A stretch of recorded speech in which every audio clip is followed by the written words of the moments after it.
Sebenarnya apa sih yang menyebabkan harga saham naik turun gitu?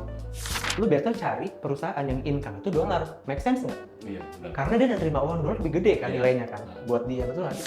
Diversifikasi juga jangan asal diversifikasi Iya, gitu. betul. Atau kayak dia ngebedain sampai 15 keranjang saham misalkan. Gue sebagai investor nih. Investor, Bukan. investor, investor pak, Investor. investor, Gua sebagai investor. nih. Kira-kira apa yang harus tindakan apa yang harus dilakukan kalau misalnya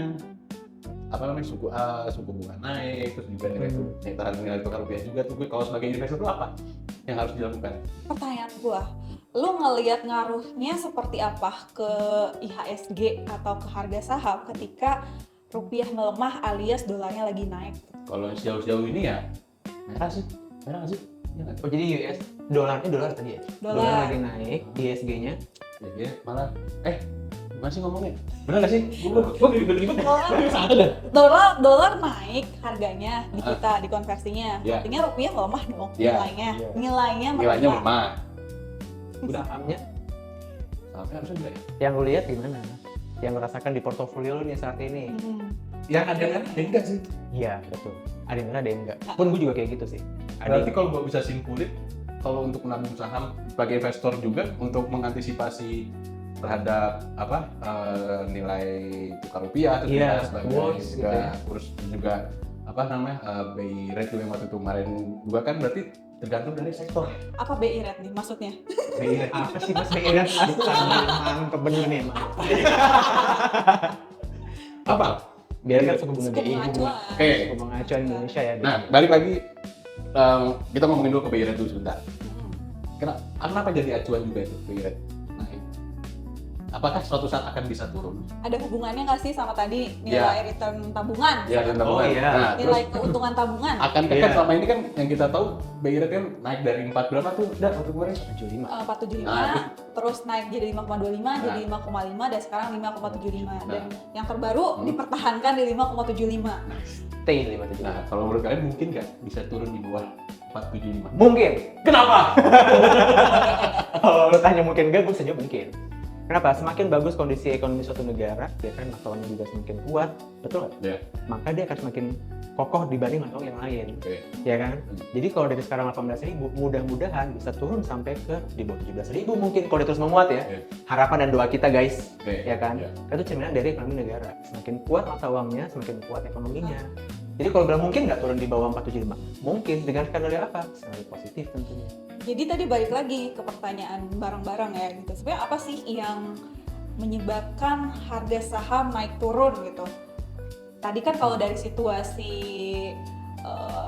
di negaranya gitu kan, kayak kita nggak tahu ya trennya nih. Sekarang kan BI masih menahan nih dari yang Iya, kenaikan BI tadi. rate Tapi ya. tapi kan kalau di luar belum tentu ya gitu ya, Betul, kayak suku bunga betul. acuan bank sentralnya Amerika, The Fed misalkan gitu. Iya. Terus selain itu yang gue tangkap juga ada yang namanya situasi geopolitik, Iya. ekonomi, betul. politik itu yang mempengaruhi sebuah negara tadi apakah ekonominya tetap kokoh atau enggak. Nah itu juga mempengaruhi ke harga saham menurut gue. Efek itu ya kayak langsung ya. Menurut gue ngefek Langsung ya, ya? menurut gue ngefek. Tapi Efek. efek, menurut gue ngefek. Ngefek, Jadi ngefek. kalau misalkan kayak gue nih gitu, kalau gue memposisikan diri sebagai investor asing gitu, gue mau investasi di negara lain misalkan ya, gue mau investasi di negara lain atau kebalikannya gitu, asing yang mau investasi di negara kita gitu, Iya. gue bakal ngeliat situasi politik ekonomi negaranya. Oh berarti ada parameter lain selain ekonomi, ada juga politik nih ceritanya ya. Jelas, Yang politik ngefek dan ke suku ekonomi bunga. pasti menurut gue selalu berkaitan. Oke, dan ada hubungan sama suku bunga juga atau mata Suku uang. bunga, mata uang, sama Wow, pasarnya, marketnya, Marketnya. gitu.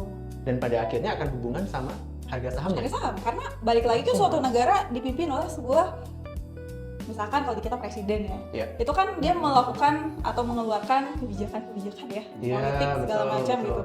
Bagaimana sih sikap politis dia gitu? Menurut gua Iya. Benar. setiap kepala negara yang punya pandangan politik atau sikap politik yang misalkan agak nyentek gitu ya. Iya, agak nyentek gitu, betul. kayak di suatu negara tertentu gitu. Jadi itu membuat gue khawatir nih, gue sebagai investor asing nih, gue ngeliat kepala negaranya di negara tersebut misalkan tuh kayak, waduh gimana ya arah kebijakan politik negaranya ya gitu, apakah gue aman buat invest di negara itu gitu. Berarti parameternya sebetulnya cukup banyak. Nah, Banyak. kembali misalnya kayak tadi Mas Ari bilang, kalau kayak gitu gue harus gimana? Porto gue nih ada hijaunya, ada merahnya. Ada merahnya. Iya kan? Sementara presiden gue juga punya kebijakan. Ya kan? Di saat kayak gini nih, anggaplah kita kerucutin misalnya ya, wah dolarnya menguat. Dolarnya menguat nih, misalnya gitu ya. Portonya jadi belang-belang tuh. Suku Kemarin bunga kan lagi terakhir tinggi. sampai 18 ribuan kan. Iya, 18.000 kan kemarin ya. Apa hubungannya sama suku bunga naik Kak tuh? Nah, bener ya? Bener, ada ngaruhnya dong. Iya. Pertama itu, apa hubungannya sama suku bunga naik kan? Iya. Gitu. Kalau misalnya kita ngomong suku bunga, artinya kita berbicara uang di satu negara. Gimana cara negara menjaga uang tetap ada di situ beredarnya? Ya kan? Kalau satu negara ditinggalkan dalam tanda kutip karena ekonominya nggak bagus, hancur suku mata uangnya. Betul kan, nilai mata uangnya. Gitu. Otomatis buat ngejaga supaya uang tuh nggak banyak yang keluar. Iya. Kalau bahasa lu capital outflow, gitu ya bahasa lu ya. Sekarang biar capital asik outflow nggak ya. cabut Masih misalkan. nggak cabut, dijaga ini. Lu gue kasih bunga agak tinggi deh. Nah, Dan lu jangan cabut dulu gitu. Ini nih gue kasih benefit lah dari suku bunga. Gue tinggi nih bunganya nih buat lu deh, jangan cabut semua lah. makanya ada yang namanya suku bunganya bisa dinaikin. Iya. Itu salah satu alasan kenapa suku bunga itu dinamis gitu. Efeknya apa ya ke situ? Buat menjaga uang. Menstabilkan juga. Kalau dari sisi investor, apa yang harus kita Nah, lakukan nih? itu dia tuh. Kami Sebagai retail Ya, yang cuma sebagai punya slot 2 lot Ya, gitu. betul. Tapi portonya banyak. Tapi portonya banyak. Iya, Ada 15 saham, satu lot. Oke, banyak juga. Banyak loh itu. Saya kan tidak pakai dolar investasinya. Aduh, iya. Dolar saya. Kan Saya- pakai rupiah. Di BEI kan, lu investasi di HSG dong, nggak perlu nilai tukar dolar ke rupiah dong. Bener. Iya. Ngapain gue pusingin dolar nih? Nggak sih? Boleh bener. Bener kan? What should we do gitu ya? Iya. What should we do kalau kayak gitu? Kalau pandangan lu kayak apa, Kak? What should we Dulu do? deh Kak. Oke. Kalau gua ya, kalau gua ngelihat di sini pentingnya diversifikasi. Apa artinya? Apa artinya? Iya. Udah kebaca nih. Oke. Jadi lu harus kalau lu berinvestasi, lu tidak boleh lu menaruh semua investasi lu di satu sektor doang. Jangan, itu nggak bijak. Atau satu instrumen doang. Atau instrumen doang, cuma di saham aja juga nggak bijak juga. Kalau kita ngomong saham nih, misalnya kan ada perbankan tadi lu bilang, Iya. ada industri ya Kak, ada yang biasanya ekspor impor, Iya. ada yang pertambangan dan sebagainya. Semua kondisi ekonomi itu berpengaruh sama bisnis mereka. Contoh, suku bunga naik. Kira-kira menurut lu saham perbankan gimana? Suku bunga naik nih, ya kan? Saham perbankan oke nggak? Biasanya harusnya. Karena apa? Karena bunganya kan makin naik kan? Artinya orang bayar bunga lebih tinggi kan? Iya. Tapi di saat yang sama ada juga resikonya. Tuh. Betul nggak sih Kak? Kayak, Bang, produknya apa sih? Jualan apa Bang? Bagus jualan apa? Kredit. Iya. Kredit dong. Iya. KPR Bang. Oke. Iya dong. Inggrisan dan Kredit. KPR Bang ngambil dari mana duitnya? Dari bank. Oh iya. Ada suku bunga yang harus lu bayar yang sesuai dengan aturannya gitu. Jadi kalau suku bunga acuan BI-nya naik, itu juga ikutan. Bayar. Kalau suku bunga naik, gaji orang kan naik. Oh iya. Ada resiko kan di situ. Tuh. Tinggal lo ukur bank mana yang paling sehat. Dari segi apa? Segi kredit macet atau pinjam-pinjam atau bad debt kalau bahasa. Atau tuh kredit macet apa tuh Kak? Ya. Ngerti nggak kebayar? Lo ngerti kan mas Ngerti, kredit macet ya? Ngerti ya? Oke. Ada Oke. banyak ya, misalnya orang yang misalnya dia benar-benar tidak memperhitungkan misalkan gitu ya, Iya. kayak dari floating atau bunga mengembang. Floating rate ya bu. Iya, kayak misalnya dia ngambil Bunga KPR mengambang, gitu. bunga mengambang, Bunga benar. mengambang gitu, kayak dia gajinya berapa misalnya UMR, terus dia ngambil KPR, terus dia nggak tahu tuh kalau suku Ternyata- bunga lagi harus naik, KPR dia misalkan bunganya juga jadi ikutan naik kayak gitu. Itu kan ada potensi gagal bayar juga dong Iya. KPR kayak gitu. Iya. Dan itu berpotensi bermasalah ke penghasilan si perbankannya. Jadi Gitu. lo nggak serta merta bunga naik and then langsung oke gue beli saham bank banyak juga gitu juga. Lo harus Banyak juga wise, kata lo kan. nggak gitu Iya. juga gitu. Atau misalnya US dollar menguat misalnya gitu ya, berarti gimana nih gue harus masuk ke saham yang seperti apa? Lu better cari perusahaan yang income itu dolar, make sense nggak? Iya. benar. Karena dia nerima uang dolar lebih gede kan Iya. nilainya kan buat dia, betul nggak sih?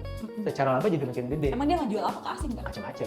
Nah, Lalu kalau misalnya lu perusahaan tambang jual batu bara keluar, ya kan? Itu kan lu udah akan dapat mata uang asing kan, Iya. sebagai alat bayarnya kan.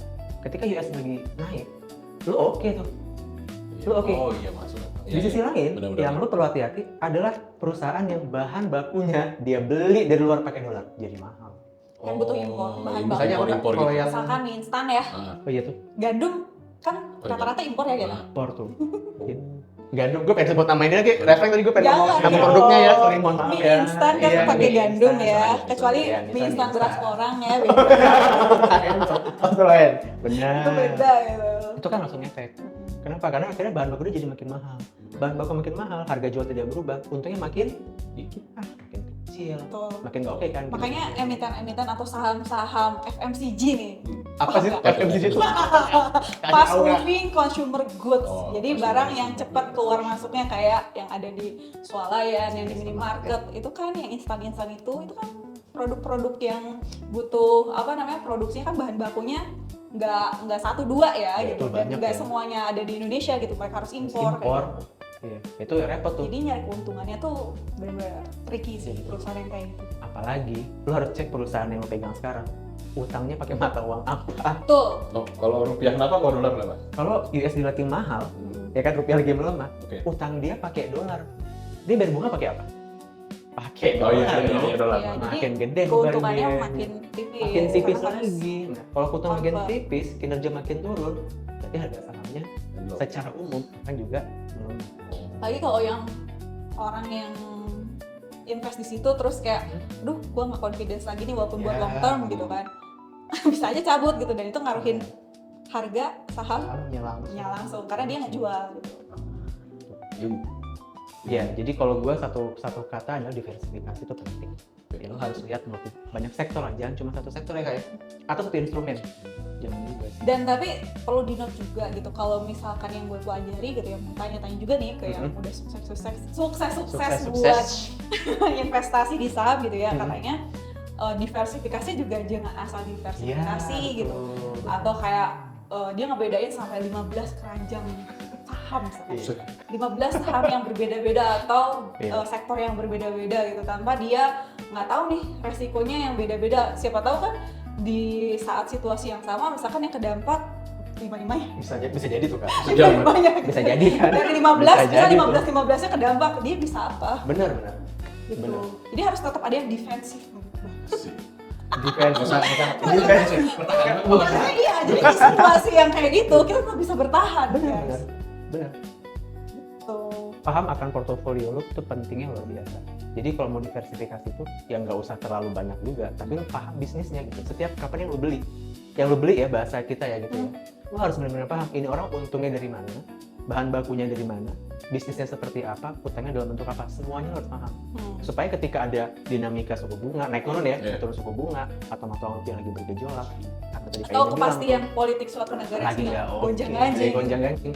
Dia punya pemahaman yang jelas. Oh, bisnis gua akan terdampak atau tidak. Gue perlu pindah atau enggak nih saham ini. Gue harus beli saham yang mana? Mungkin lebih ke situ sebenarnya. Gila, berat banget sih topik kali ini. Aduh, Jujur ya. Aduh. Tapi so far lu gimana? Dari yang tadi kita ngobrolin. Panas. Tapi nangkep kan? Nangkep. Lo kan ngapain habis ini? Pulang. Portofolionya lo apain? Oke deh. Ya gue pasti ngikutin apa yang dari lu berdua bilang kan. Harus coba diversifikasi, tapi Iya. dengan satu catatan, lu jangan sembarang asal diversifikasi. Oh. Harus tahu luar dalamnya dari perusahaan itu, suatu perusahaan itu sendiri kan. Iya, benar, harus paham. Atau mungkin ada yang mau cut loss aja kak. Jual aja deh. Jual aja. Ya pada gue boncos gitu, udah Oh, oke. jual dah, gue keluar aja dari market.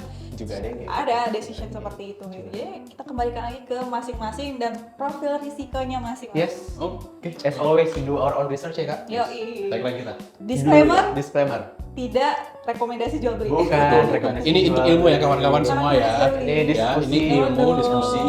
Jangan untuk jadi bahan acuan. Jual atau belinya, ya. Kenali marketnya, kenali perusahaan Anda, kenali negaranya, invest yang benar. As.